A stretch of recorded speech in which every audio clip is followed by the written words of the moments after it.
Okay, letter C, theorem on tangent segment and secant segment. Ayan. Sa unang theorem natin, dalawang chord. Sa pangalawang theorem, dalawang secant. Dito naman sa pangatlong theorem, isang tangent at isang secant. So, anong itsura na mamaya? If a tangent segment and a secant segment are drawn to a circle from an exterior, then the square of the length of the tangent segment is equal to the product of the lengths of the secant segment and its external secant segment. So, paano yung theorem na yan? So, sabi dun sa theorem, we have to look for the square of the secant. Alin ba dyan yung secant? Yung kulay violet or yung, blue, yung red? Alin dyan ang tangent? Yung red or yung violet? Naguhit. Alin dyan ang tangent? Yes, Mary Angela Lacson. Ay, yung try. Yung ano po, orange po. Ay, yung red po. Yes, yung kulay red, siya po ang ating tangent. Again, yung kulay red is yung tangent. So, kailangan mong hanapin yung kanyang square. When we say square, we will just multiply it to itself. Ayun yung c squared, yung tangent. Again, kukunin mo yung square ng tangent. Then, it must be equal to E, which is the exterior secant segment, multiplied to the measure of the whole secant. Kagaya nung sa letter B kanina, yung ginagawa natin sa letter B. E times A plus E must be equal to the square of the tangent. Naintindihan yung equation?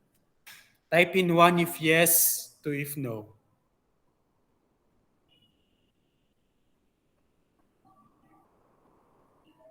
Last na ito.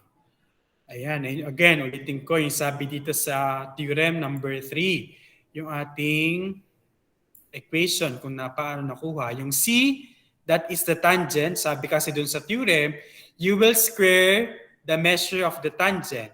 So it must be equal to the product of the whole secant multiplied to the measure of the exterior secant segment. Kagaya nung sa letter B kanina.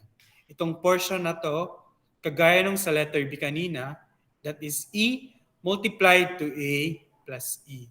Then itong C, siya yung measure ng tangent, E-square mo siya. So let us apply that theorem dito sa example na ito. Ayan, what would be our equation dito sa example na ito? Based doon sa theorem, sa ating theorem kanina. Yes, Arthur. Ano po? 8 squared is equal to 4, open parenthesis, 4 plus 12 close parenthesis. Yes, very good. Tama po yun. So, ang equation ay 8 squared is equal to 4. Sabi niya, 4 times quantity 12 plus 4. Pwede rin naman baliktad. 8 squared is equal to 12 plus 4 multiplied to 4. Again, itong 12 plus 4, siya po yung measure ng buong secant, yung 12 plus 4. Then 4 is the measure of the exterior secant segment. Naintindihan yung ating equation? Sa nakuha, type in 1 if yes, 2 if no.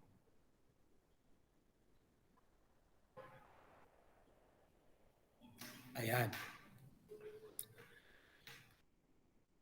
Magkakamali kayo kapag ang ginamit yung exterior ay yung 12 instead of 4. Dapat po, ang gamitin yung exterior is 4 kasi yung 4 yung nasa labas. Kaya siya yung gagamitin mo sa exterior, hindi yung 12.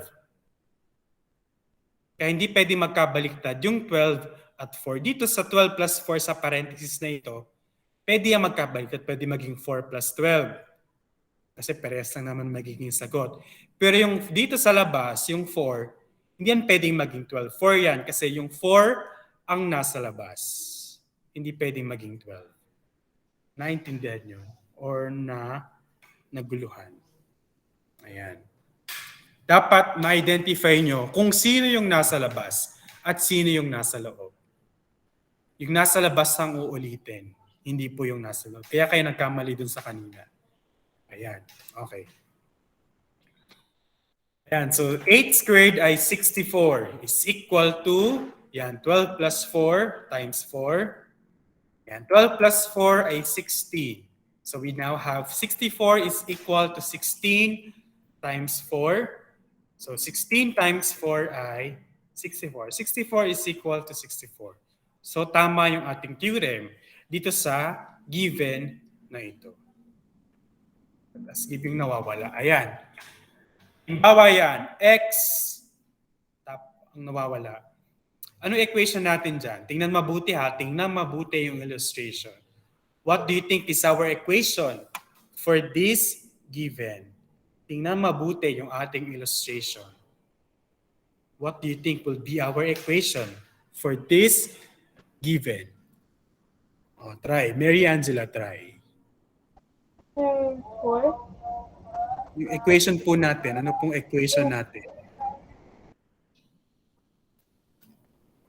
4 yung nasa labas. Yes, 4. What about our equation? Ay, tawag akong iba ha. Irene. X squared. Yes. Tapos 12 plus 4, tapos times 4.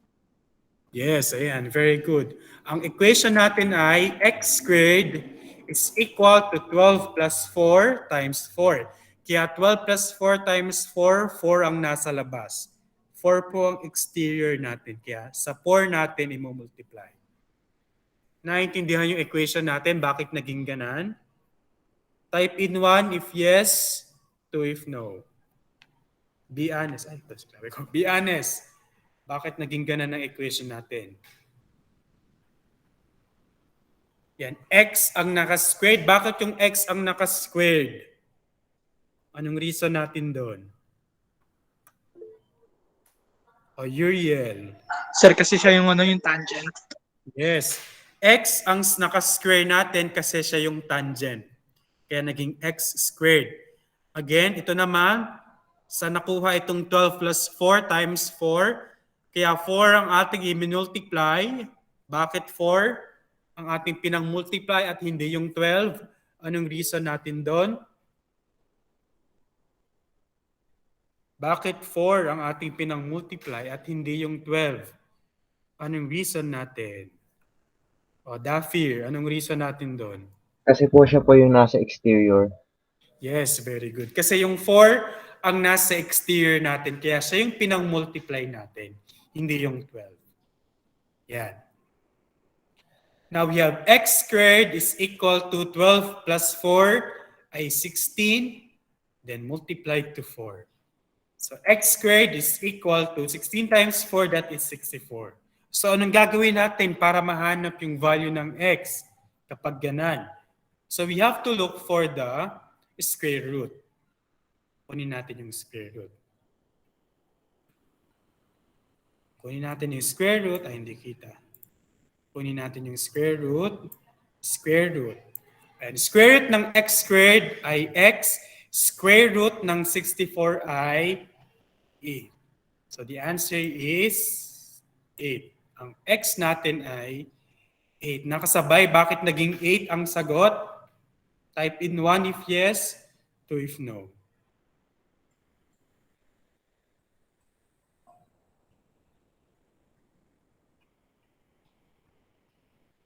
Ayan.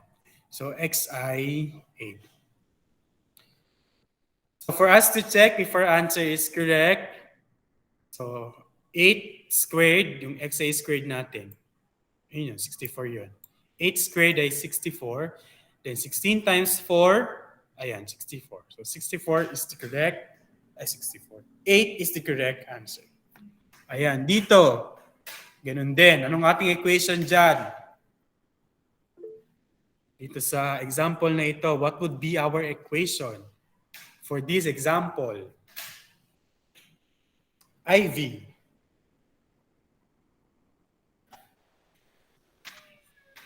IB. X squared. Narinig po ako? Ayan, naririnig ko. X squared plus 9. X 9 squared, plus 3. X squared, plus sabi mo. Equals ano po? Ay, Tama ba? X squared equals 9. Ay, oo nga, 9 plus 4 divided by, 9 plus 3 divided by 4. Tama ba? Anong galing yung divided by 4?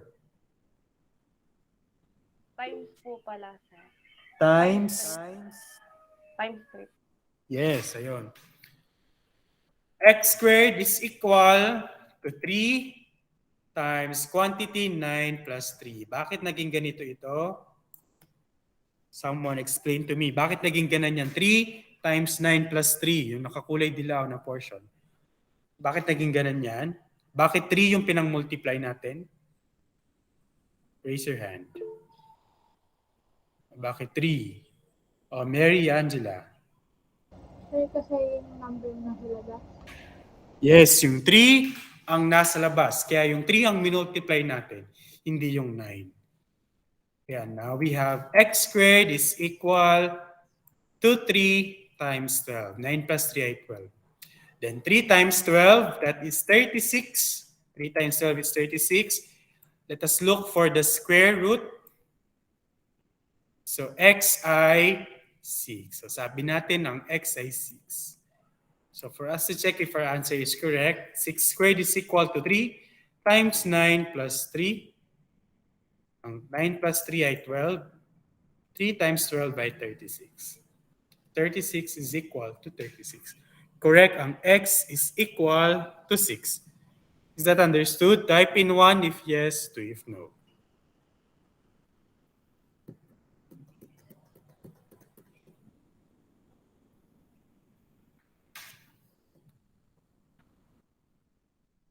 Yeah, and how about this one? What would be our equation for this given? Tingnan mabuti yung ating illustration. Ha? Tingnan mabuti yung illustration. Anong ating equation sa given na yan? Sa illustration na yan? Uriel, anong ating equation dyan? 20 squared is equals to 30 plus y multiplied by y. Yes, very good. Yan ang ating equation. 20 squared is equal to y, which is the exterior second segment, multiply to y plus 30. Ayan, pwede naman yung y nandito sa kabilang side. Maalin dyan. Bakit y? Ito, bakit y ang pinang-multiply? Since y ang ating... Yes, Pairin. Yung po yung nasa exterior. Yes, y ang ating nasa exterior. Bakit naging y plus 30? I-add kasi natin yung dalawa, y plus 30. Kaya nakuha natin yung y plus 30. Ayan, next step natin. Next step na tayo. And next step ay distributive property. Just multiply y sa y, then y sa 30. Then ito ay square na natin. 20 squared ay 400. Yung 20 squared ay 400. Bakit naging 400? 20 times 20 is equal to 400. Then y times y is y squared. Then y times 30 ay 30y. Nakasunod po ba sa nakuha itong equation na ito? Type in 1 if yes, 2 if no.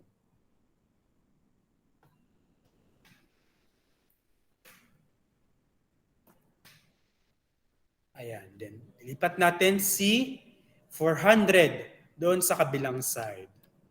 Ayan, nilipat ko si 400 doon sa kabilang side. Ayan, ililipat natin si 400 katabi ni 30y. Kapag nilipat yung positive 400, magiging negative 400. Now, we have y squared plus 30y minus 400 is equal to 0. Paano natin isosolve yan ganun? Yung value ng y. Anong gagawin natin? Ano kaya gagawin natin para mahanap yung y?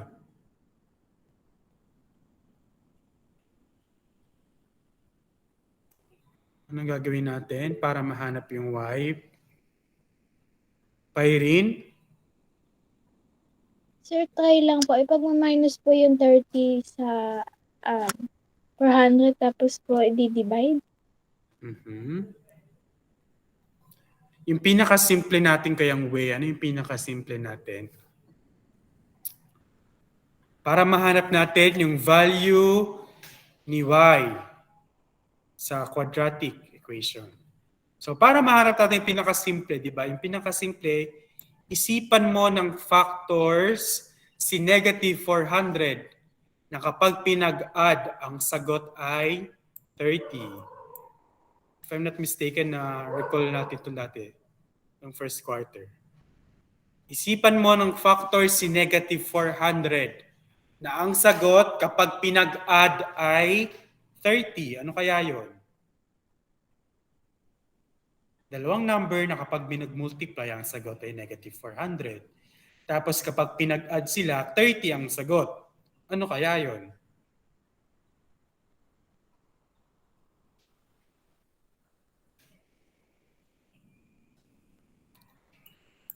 Kunyari, negative 400. Ano yung mga dalawang number na kapag pinag-multiply ang sagot ay negative 400? Give me nga, magbigay nga kayo sa akin. Dalawang number na kapag pinag-multiply ang sagot ay negative 400. O, Uriel. Negative 40 times 100. Times 10. Yes po. Negative 40 times 10. O, pwede natin baliktarin yan.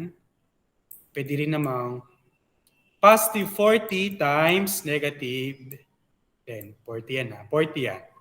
Times negative 10. Again, ang ginawa po, nag-isip ng dalawang number na kapag pinag-multiply, ang sagot ay negative 400. Pwedeng negative 40 times 10. Pwede rin namang 40 times negative 10. Still, ang sagot doon ay negative 400. Nandito sa dalawang ito ang sagot. So, tingnan natin sa dalawang to, alin dyan yung kapag pinag-add ang sagot ay positive 30. Alin dyan yun?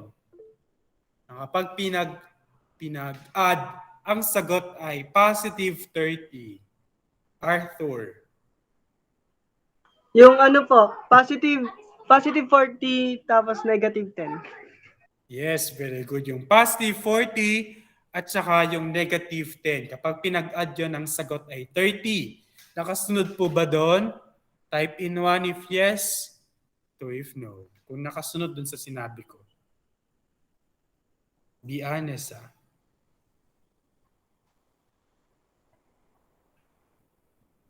Ayan, again, ang ginawa, yung tawag dito yung factor 3. Isip tayo ng factor ni negative 400 na ang sagot ay 30.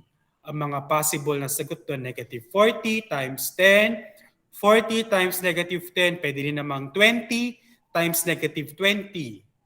Pinaikli ko na lang, nandito na lang tayo. Pwede rin namang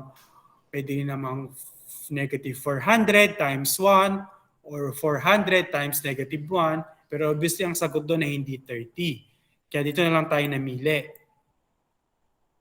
Ito yung mga number na ang sagot kapag pinag-multiply ay negative 400. Sa dalawang to naman, mamimili ka naman ng dalawang number na kapag pinag-add naman po, pinag-addition, pinag-plus, ang sagot naman ay 30. Siyempre yun ay 40 at saka negative 10. Kasi ang 40 plus negative 10, ang sagot ay positive 30. Naintindihan yun? Yung nag-2, may nag-2 po kasi. Kung hindi pa rin, type in 2 pa din. Type in 1. If yes, 2 if no. Pwede rin kayong gumamit ng quadratic formula. Kung doon kayo mas expert or mas sanay yung quadratic formula. Pwede rin to yung factor 3. Ayan, ang pamimilian natin ay yung 40 at saka negative 10. So, yun. So, naging y plus 40 times y minus 10 is equal to 0. Again, itong 40 at saka yung negative 10, yung nakuha natin kanina. Yung factor ng negative 400, na kapag pinag-multiply ang sagot ay positive 30. Kaya po naging y plus 40 times y minus 10. Kasi, again, positive 40 times negative 10, ang sagot ay negative 400. Positive 40 plus negative 10, ang sagot ay positive 30. Nakasunod sa nakuha itong equation na ito? Be honest. Type in 1 if yes, 2 if no.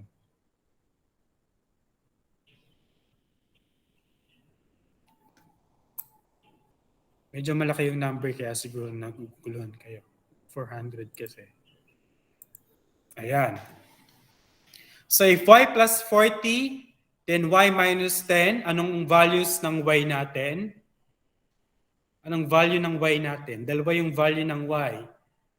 Ano po yun? Paano natin hinahanap yung roots nan? Yes, Uriel. 1. Again, ano pong value ng y natin? Di ba ganito yon yung sa roots? Y plus 40, paghihiwalayin mo siya, y plus 40 is equal to 0. Then yung isa ay y minus 10 is equal to 0. Dalawa yung value ng y natin. Ano po yun? Dalawa yun. Again na, pinaghiwalay ko lang. Y plus 40 is equal to 0. Y minus 10 is equal to 0. Dalawa yung y natin. Ano yun? Mary Angela. 40 tsaka 10 po. 40 at saka 10 po. yung sign. 10 Ano kaya po. yung sign? Y po. Tama yung sign ng isa, kaya nga lang may mali dun sa isa. Neil. Negative 40 tsaka 10, Jeff. Yes, very good. Negative 40 yung isa. Negative 40 at saka 10. Bakit naging negative 40? Kasi ililipat mo yung 40 sa kabila. Kapag nilipat mo yun, magiging negative 40. Then kung ito ay negative 10, pag nilipat mo sa kabila, magiging positive 10. Naintindihan sa nakuha yung negative 40 at saka yung 10? Be honest sa type in 1 if yes, 2 if no.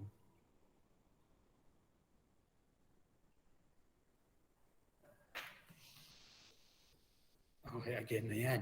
Sa paghanap kasi ng root, para mahanap mo yung value ng y, ililipat mo lang yung positive 40 dito sa kabilang side, sa tabi ng 0. Kapag nilipat mo yung positive 40, automatic, magiging negative 40 na yon.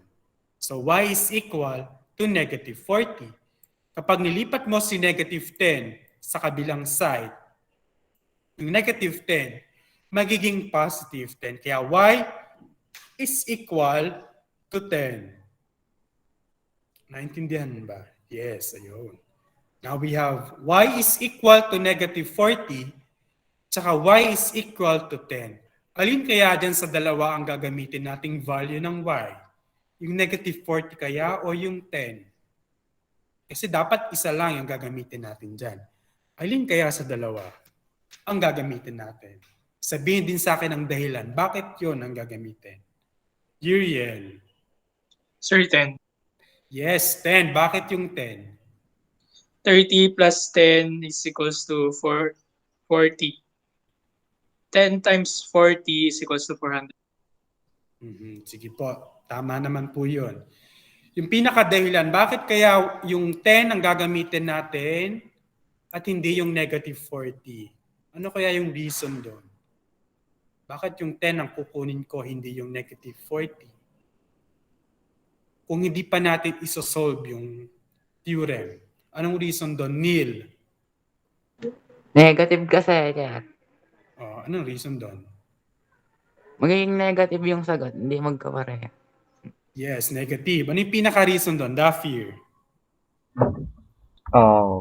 Sir, hula ko walang negative sa sukat ng Yes, ayun. Very good. Tama. Kasi wala naman tayong negative na sukat. So, hindi pwedeng gamitin yung negative 40. Hindi naman tayo nakarinig ng negative 5 centimeters. Walang ganon. Kaya 10 ang ating gagamitin instead of negative 40. Very good. So, ang y natin na gagamitin natin ay 10. Hindi po negative 40. So, i-apply na natin yun. Ayan. Y is equal to 10.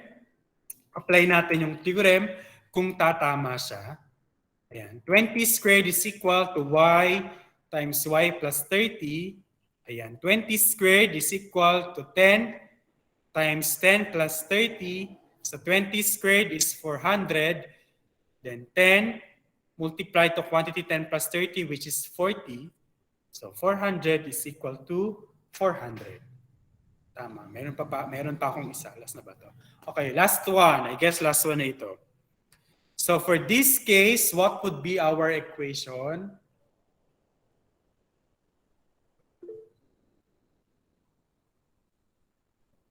Anong ating equation? May question ba muna pala dun sa kanina? Kung type in 1 kung wala, 2 kung meron.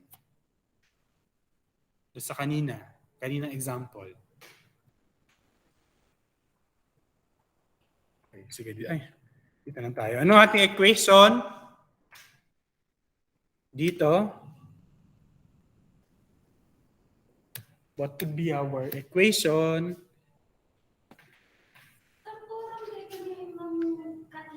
Sa kabila po. Nandyan pa ba? O baka umuwi na. Diyan sa room na yan sa kabila. Doon sa unang pinto. O, wala na. Umuwi na. What would be our equation? Sige, Mary Angela Lacson. Pakalas ang bagay marinig.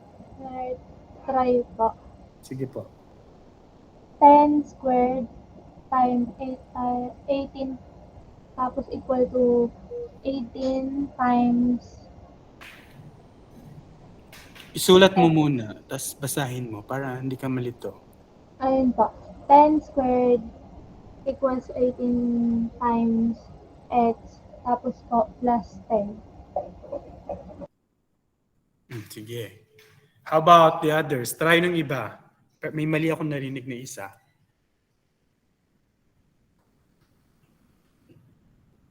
Sino kaya? Neil. Wag ka na pala. Ivy. 18x squared po equals x times x plus 10 plus x. Ulit, from the top. 18 squared equal x plus 10 plus x. Parang tama na pala kay Angela kanina. Mali yung tingin ko. Sige, i-reveal ko na nga.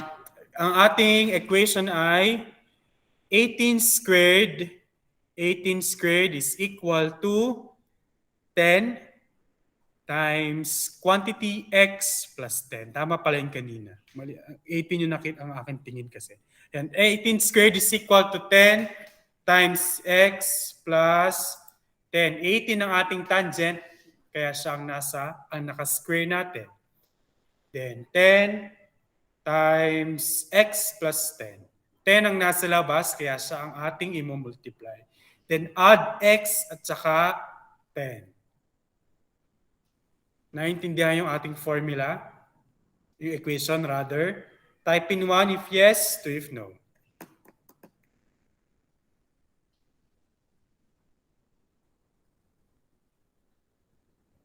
Yan.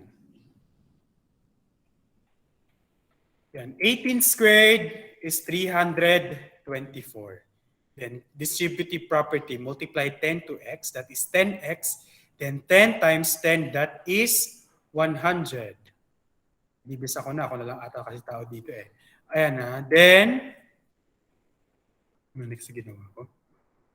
Next na gagawin ay ililipat natin si 100. Ililipat natin si positive 100 dito sa tabi ni 324 para maiwan yung 10x doon sa side na yan. Ayan, pinagbaliktad ko lang ng position. Ayan, 10x is equal to 324 minus 100. Naintindihan po ba sa nakuha itong equation ito? Type in 1 if yes, 2 if no. Yung 324 minus 100.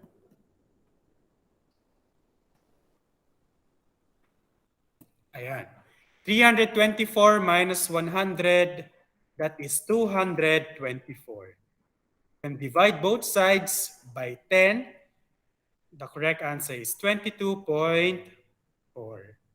Yan. Correct answer is 22.4. Divide ko lang both sides by 10. If x is 22.4, let us substitute.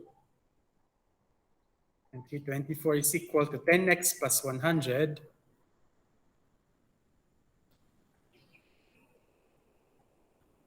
Lang.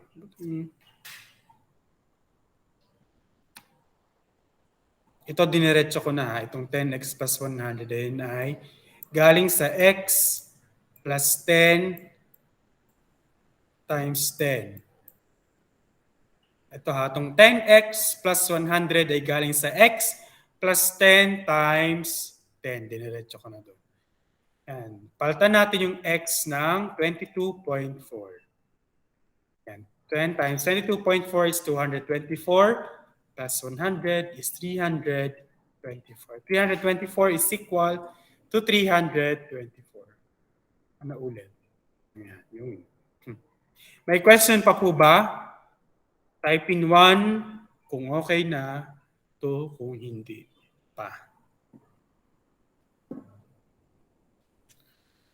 Okay, tanda na, mahalagang malaman kung alin doon ang exterior second segment upang hindi magkamali ang sagot.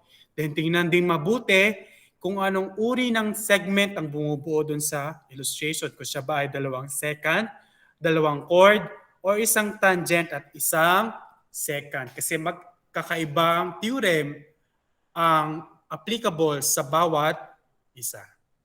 Yung pinakamadali yung una, yung chord.